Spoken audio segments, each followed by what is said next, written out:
Welcome to వార్తా నేను దేవా.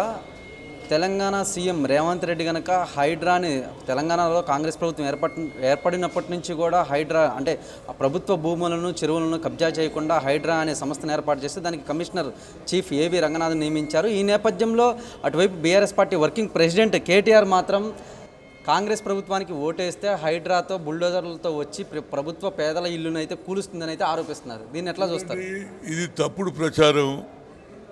హైడ్రా ఎక్కడ పేదోళ్ళ ఇండ్లు కూలబడతాయి? ఎవడైతే దొంగతనాన ఆనాడు ఉన్నటువంటి నాయకులు ప్రభుత్వ భూములు కబ్జా చేస్తున్నారు. ఇందిరాగాంధీ ఇచ్చిన సైన్ ల్యాండ్ కానీ దున్నేవాడికే భూమి ఇచ్చింది, అది కూడా కబ్జా చేస్తున్నారు. చేసి ముందు ఏం చేస్తారు? ముందు నలుగురు పేదోళ్ళ గుడిసెలు వేసి గుడిసెలు కూలగొడుతున్నట్టు. దీని వెనకాల ఇవాళ గాజుల రామారావు ఎంత ప్రభుత్వానికి 15,000 కోట్ల రూపాయల భూమి, ఒక్కొక్కడు ఒక్కొక్క విల్ల 4 కోట్లు 3 కోట్లు అమ్ముతుండు.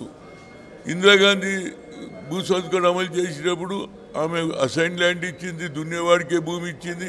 మళ్ళీ ఆ భూములు కూడా ఇవాళ కబ్జాదారి చేస్తున్నారు. కనుక దీని మీద హైడా గారు కమిషనర్ అయినటువంటి రంగనాథ్ గారు మంచి పని చేస్తున్నారు, ప్రజలకు ఉపయోగపడుతుంది. కేవలం పబ్లిసిటీ ఏం చేస్తున్నారు అంటే కూలగొడతలేడు. ఏదైతే ఇల్లీగల్గా ప్రభుత్వ భూములు కబ్జాలు కానీ, ఇందిరాగాంధీ ఇచ్చిన భూములు కానీ, అసైన్ ల్యాండ్ కానీ, ఇందిరాగాంధీ ఇచ్చిన ఏది దున్నేవాడి భూమి, ఈ భూములు కూడా కబ్జా చేస్తున్నారు. కాబట్టి దానికి ఇంకెక్కువ పవర్స్ ఇస్తే 2 బెడ్రూమ్ అందరికీ వస్తుంది, అందరూ ఉపయోగపడతారు.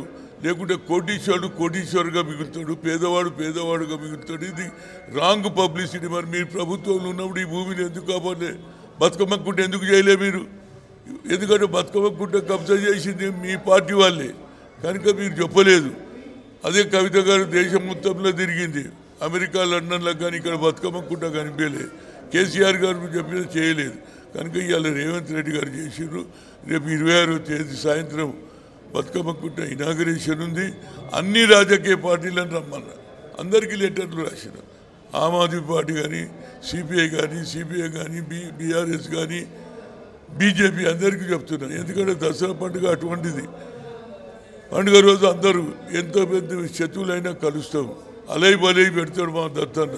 కనుక నా ఉద్దేశంలో ఇంకా రంగనాథ్ గారికి ఎక్కువ అవకాశాలు ఇస్తే భూములను కాపాడుకోగలుగుతాడు. ఎందుకంటే గతంలో ఎన్టీ రామారావు గారు పటేల్ పట్వారిని తీసేసారు. ఇక అప్పటి నుంచే స్టార్ట్ అయింది. పటేల్ పట్వారి ఉంటే ఊళ్ళో ఉంటుండే ఎవరి భూమి అందరు వీరు వస్తున్నారు, ఎంఐ వస్తున్నాడు, సర్వే నెంబర్లు చేంజ్ అవుతున్నాయి.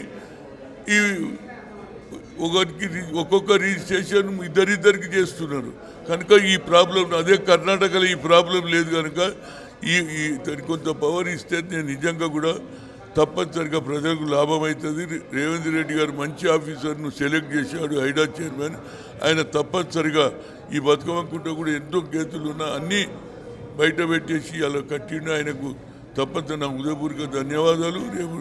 రేవంత్ రెడ్డి గారు వచ్చే సమయంలో ఎక్కువ సంఖ్యలో మహిళలు, రాజకీయ నాయకులు కూడా అందరు రావాలని అందరికీ లెటర్ రాసేయడం జరిగింది. అంటే కేవలం పేదల ఇల్లునే కూలుస్తుంది, అటువైపు ఓల్డ్ సిటీలో అయితే మాత్రం ముస్లింల జోలికి పోవట్లేదని అయితే కేటీఆర్ ఆరోపిస్తున్నారు. అది కూడా తప్పనిసరిగా ఏదైతే నాలల మీద ఉన్నది కూలగొడతా అంటుండాలి, నాలల మీద ఇండ్లు అది కూడా చేస్తాడు ఆయన.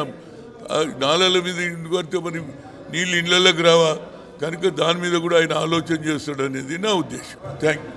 చూశారు కదా, అంటే ప్రభుత్వ దృష్టిలో అటువైపు చిన్న చితక కుల మత ప్రాంత భేదాలకు అతీతంగా హైడ్రా అయితే మాత్రం పనిచేస్తుందని మాజీ ఎంపీ విహెచ్ హనుమంతరావు గారు చెప్పుకొచ్చారు. కార్తీక్తో దేవా, వార్తా, హైదరాబాద్.